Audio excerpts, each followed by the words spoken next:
آج کے وقت میں کچھ نہیں ہو سکے گا، حالانکہ اس سے بھی زیادہ خطرناک حالات میں ہمارے اکابر نے کام کیا ہے اور حالات کا رخ موڑا ہے اور حالات کے اندر حالات کو بدلنے کا کام کیا ہے اور نوجوانوں کو سنبھالنے کا کام کیا ہے۔ ارتداد آج سے زیادہ پہلے تھا۔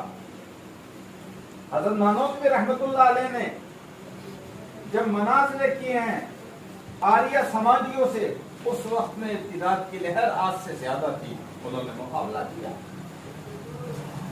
اسی طرح سے ہمارے تمام حالات پر جو خطرات منڈلا رہے ہیں، یہ خطرات آج سے پہلے بہت زیادہ تھے، لیکن ہمارے اکابر ہمت نہیں ہارے اور ہمارے اکابر نے ڈٹ کر مقابلہ کیا۔